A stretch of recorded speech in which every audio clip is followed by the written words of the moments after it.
बहुत समय पहले की बात है। दोपहर का समय था। सोमनाथ खेत से सब्जियां लेकर घर की तरफ जा रहा था। बाप रे बाप, आज तो बहुत गर्मी लग रही है। थोड़ी देर यहाँ आराम कर लेता हूँ। सर्दियां खत्म होकर गर्मियों का मौसम शुरू हो चुका था। घर पहुंचकर सोमनाथ अरे, सुनती हो रूपमती? जी, कहीं ये लो सब्जियाँ। आज तो बहुत थक गया। कुछ खाना वाना बनाया है कि नहीं? जी बिल्कुल बनाया है और आपकी मनपसंद खीर बनाई है। अच्छा, तो जल्दी लेकर आओ। सोमनाथ अपनी बीवी रूपमती और बेटा चिंटू के साथ रहता था। सोमनाथ एक सच्चा और ईमानदार इंसान था। वो एक बहुत गरीब घर का रहने वाला आदमी था। उसके पिताजी की दी हुई खेत में सब्जियां उगाकर गांव में बेचने जाता था। उसके खेत की सब्जियां इतनी अच्छी कि गांव वाले उसके पास ही सब्जियां लेते थे। वहीं गांव में एक और सब्जी बेचने वाला रहता था, भोला। भोला सिर्फ नाम का भोला था। भोला की गांव में सब्जियों की बड़ी दुकान थी। सोमनाथ पूरे गांव में सब्जी बेचकर थक जाता तो थोड़ा आराम कर लेता था। अरे रूपमती, तुमने मुझे अभी तक उठाया नहीं। सूरज कब का निकल आया है। खेत में सब्जियां लेने जाना है। पता नहीं आज इतनी देर कैसे आंख लग गई। वो आज थोड़ा काम में लग गई थी, इसलिए आपको उठाने में देर हो गई। अच्छा ठीक है, जल्दी से मुझे सब्जियां रखने की टोकरी दे दो, देर हो रही है। एक काम कीजिए, आज मैं भी आपके साथ चलती हूँ। काम में हाथ बंटेगा। आप आगे चलिए, मैं टोकरियाँ लेके आती हूँ। सोमनाथ खेत से सब्जियां लेकर गांव में बेचने जाता था। सब्जी ले लो, सब्जी। ताजी ताजी सब्जी ले लो। इस तरह सोमनाथ पूरे गांव में आवाज लगाते हुए सब्जी बेचता है। अरे सोमनाथ, जरा 1 किलो टमाटर और 2 किलो आलू देना। माफ करना दादी, आज तो सब्जियां खत्म हो गई हैं। वो बेटा, कल कुछ मेहमान आने वाले हैं और घर में बिल्कुल सब्जियां नहीं हैं। कल सुबह जल्दी लाना। कल सुबह जल्दी खेत से सब्जियां लेके सबसे पहले आपके यहाँ दे जाऊंगा। ठीक है दादी जी। सारी सब्जियां खत्म हो जाने के बाद सोमनाथ घर के लिए निकल पड़ता है। तभी रास्ते में बहुत तेज गरम गरम लू लगती है। सोमनाथ थोड़ी देर पेड़ की छांव में बैठता है। थोड़ी देर बाद सोमनाथ घर के लिए निकल पड़ता है। अच्छा, क्या हुआ? आपको आने में देर कैसे हो गई? सब्जियाँ नहीं बिकी थी क्या? ऐसी बात नहीं है, वो गर्मियां शुरू हो चुकी है तो रास्ते में गरम गरम लू चल रही थी, तो थोड़ी देर बैठ गया था। अच्छा ठीक है, आप हाथ मुंह धो लीजिए, मैं आपके लिए खाना लगा देती हूँ। अरे रूपमती, कल सुबह मुझे जल्दी उठा देना। वो आज एक दादी को सब्जियां चाहिए थी, लेकिन सब सब्जियां खत्म हो गई थी, तो मैंने उनको कल सुबह सबसे पहले सब्जी पहुंचाने को बोल दिया है। अच्छा ठीक है, मैं आपको कल सुबह जल्दी उठा दूंगी। अगले दिन सोमनाथ सब्जी लेके निकल रहा था तब अरे सुनो रूपमती, मैं जा रहा हूँ, जल्दी आ जाऊंगा। अच्छा ठीक है, ध्यान से जाना और हाँ, आते समय कुछ आइसक्रीम लेते आना। गर्मी ज्यादा है तो चिंटू को भी अच्छा लगेगा। अच्छा, लेके आऊंगा। दादी जी, ओ दादी जी, घर पर हो कि नहीं? अरे सोमनाथ बेटा, कहो क्या बात है? वह कल आपको सब्जियां चाहिए थी, वह मैं लेकर आया हूँ। बेटा, मुझे तो लगा तुम नहीं आओगे।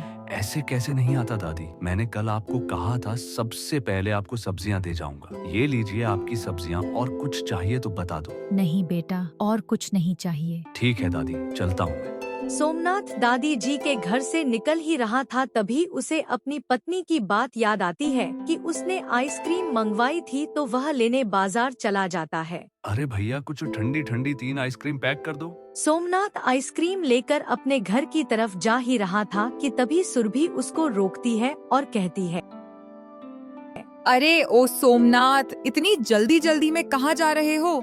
जी मैं घर जा रहा हूँ। आजकल तुम्हारी सब्जियाँ जल्दी खत्म हो जा रही है। हाँ सुरभि बहन, वो गर्मियों में सब्जी की जरूरत ज्यादा होती है, तो सब सब्जियां जल्दी बिक जाती हैं। अच्छा, सुना है वो मोहन की बेटी पिछले कुछ दिनों से बीमार चल रही है और डॉक्टर ने कहा है कि बासी और कुछ जल्दी सब्जियां पकाने की दवाइयों से यह सब हुआ है और गांव में बहुत बच्चे भी बीमार पड़ रहे हैं। कहीं आप इन सब का जिम्मेदार मुझे तो नहीं बना रही हो? क्या पता तुम भी सब्जियां बेचते हो तो ये काम कहीं तुम्हारा तो नहीं? नहीं नहीं सुरभि बहन, मैं भला ऐसा क्यों करूँगा? सुरभि की बातों से सोमनाथ थोड़ा चिंतित होकर घर चला जाता है। आ गए आप, बड़ी देर लगा दी आने में। हाँ, वो तुमने आइसक्रीम मंगवाई थी तो वह लेने बाजार गया था। अच्छा, आइसक्रीम ले आए, चलिए खाते हैं। तीनों बैठकर आइसक्रीम खाते हैं, लेकिन सोमनाथ ले दिमाग में वह बात बार बार आ जाती थी। ऐसा कैसे हो सकता है?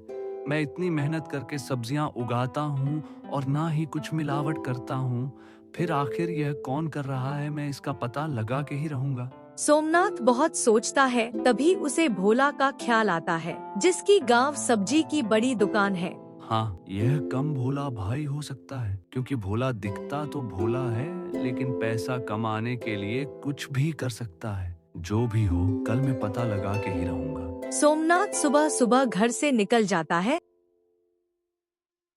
और सीधा भोला की दुकान पे पहुंच जाता है। वहां जाकर जो देखकर एकदम चौंक जाता है। सोमनाथ भोला को एक आदमी से कुछ दवाई की पुड़िया और बातें करते हुए सुन लेता है।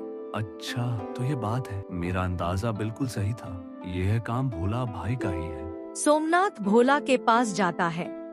अरे भोला भाई, ये आपके हाथ में क्या है? और जो अभी आदमी गया वो आपसे क्या बात कर रहा था? हाथ में तो कुछ नहीं है, वो आदमी उधार के पैसे देने आया था। देखो भोला, गांव में कुछ लोग सब्जियां खाकर बीमार पड़ रहे हैं और मैंने आपको सब्जियों में छिड़कने की दवाई लेते हुए देखा है। हाँ, तो मैं अकेला थोड़ी सब्जियां बेच रहा हूँ, तुम भी तो बेच रहे हो। नहीं भोला भाई, मैं कभी ऐसा काम नहीं करता हूँ और आपको भी नहीं करने दूंगा। अच्छा, तो क्या कर लेगा? मैं गांव में आपके बारे में सब लोगों को बता दूंगा। अरे जा जा, तुझसे जो होता है कर ले। सोमनाथ गांव में सब लोगों को इकट्ठा करके भोला का करतूत सबको बता देता है। गांव वाले मिलकर भोला को चेतावनी देते हैं और उसका सब्जी की दुकान बंद करा देती है। भोला की असलियत सामने आने से उसकी सब्जी की दुकान बंद हो जाती है और पूरे गांव में उसकी बदनामी भी होती है।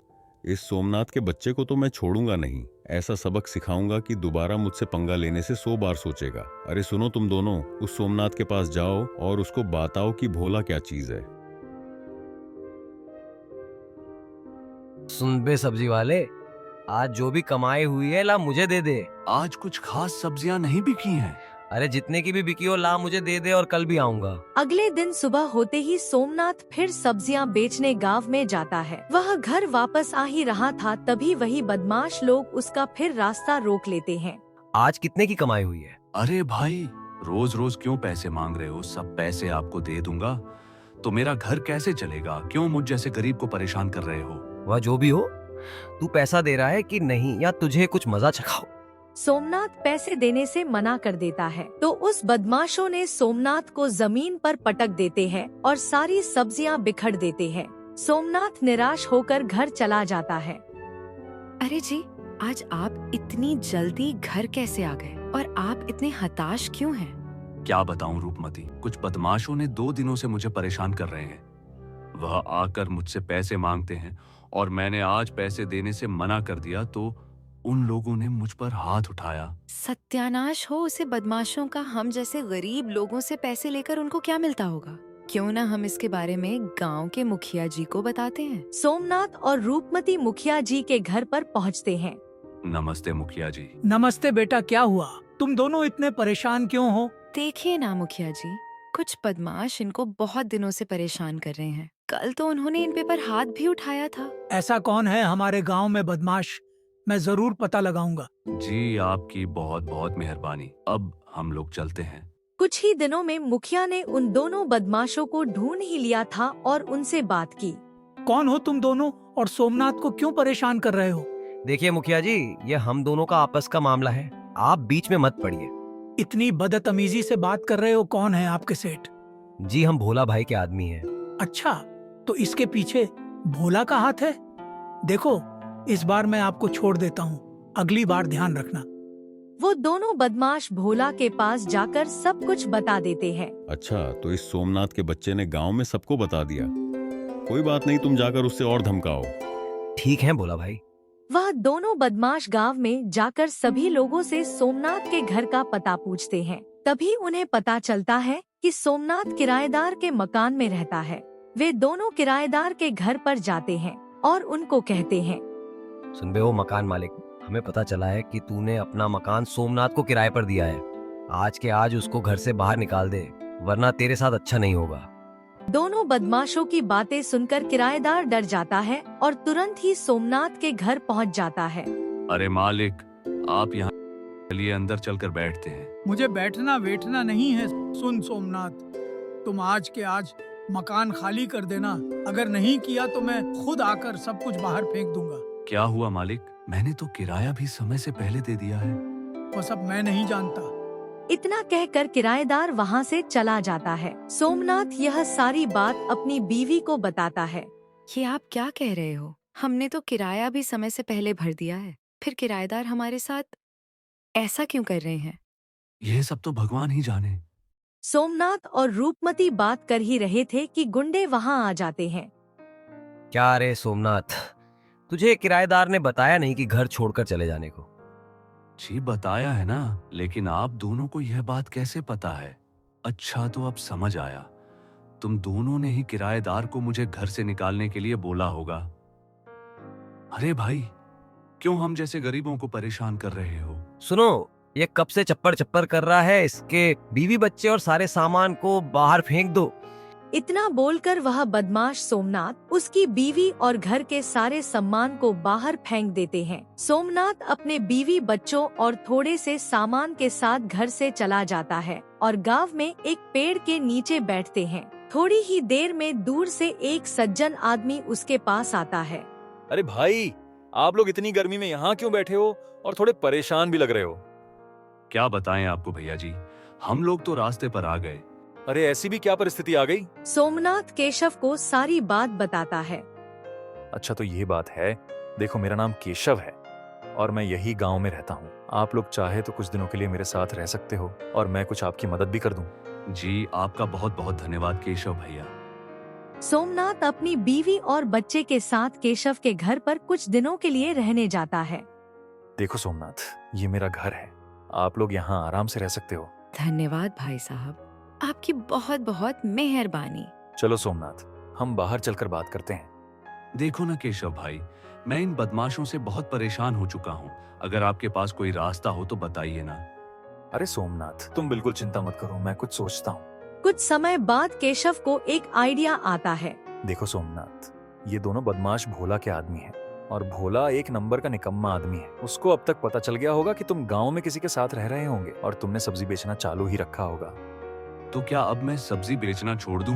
अरे नहीं नहीं सोमनाथ, तुम अभी मेरी बात समझे नहीं हो। देखो, उसकी दुश्मनी तुमसे नहीं है, तुम्हारी सब्जी बेचने से है। हाँ केशव भैया, आप बिल्कुल सही कह रहे हो, क्योंकि मैंने एक बार भोला को उसकी दुकान पर सब्जियों में छिड़कने वाली दवाई लेते हुए देखा था और मैं जाकर बात की तो उसने मुझसे कहा कि तेरे से जो होता है वह कर ले।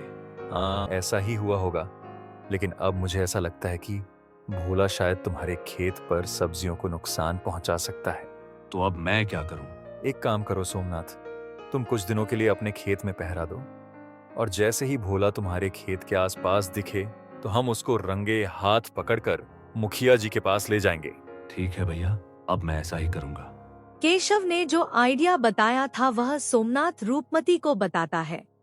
जी, ये तो केशव भैया ने बहुत ही अच्छा आइडिया बताया है। ठीक है, आप खेत पर चले जाना, मैं आपके खाने का टिफिन चिंटू के हाथ भिजवा दूंगी। ठीक है रूपमती, तो मैं चलता हूँ। केशव ने जैसा बताया था सोमनाथ बिल्कुल वैसा ही कर रहा था। सोमनाथ अपने खेत के आसपास पहरा देने लगा। कुछ दिनों के बाद भोला सोमनाथ की खेतों में फावड़े से सब्जियों को नुकसान कर रहा था। उसी वक्त चिंटू सोमनाथ को टिफिन देने के लिए खेत पर आता है। वे दोनों भोला को यह काम करते हुए देख लेते हैं और चिंटू भोला का सारा करतूत अपने फोन में रिकॉर्ड कर लेता है। चलो चिंटू, केशव भैया ने जैसे कहा था वैसे ही हम ये वीडियो मुखिया जी को दिखाते हैं। वे सब लोग मुखिया जी के पास जाते हैं और वीडियो दिखाते हैं। देखिए मुखिया जी, अब यह भोला हमारे खेत को भी नुकसान पहुंचा रहा है।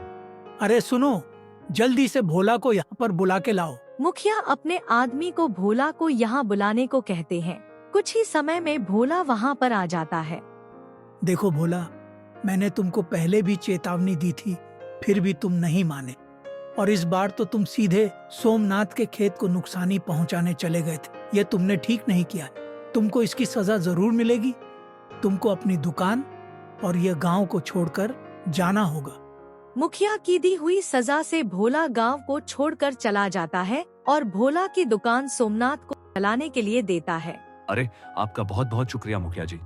अब सोमनाथ भोला की दुकान पर अपनी सब्जियां बेचता है और धीरे धीरे करके एक दिन अपना खुद का मकान ले लेता है। केशव भैया आपका बहुत बहुत धन्यवाद। आपकी वजह से हम लोग इस परिस्थिति से बाहर निकल पाए। अगर आप ना होते तो पता नहीं हम लोग क्या कर रहे होते। अरे ऐसा मत कहो सोमनाथ, तुम एक सच्चे और ईमानदार इंसान हो। तुम्हारी मदद करना तो मेरे लिए एक फर्ज था। तो इसी तरह सोमनाथ को अपनी ईमानदारी और सच्चेपन से एक अच्छा फल मिला।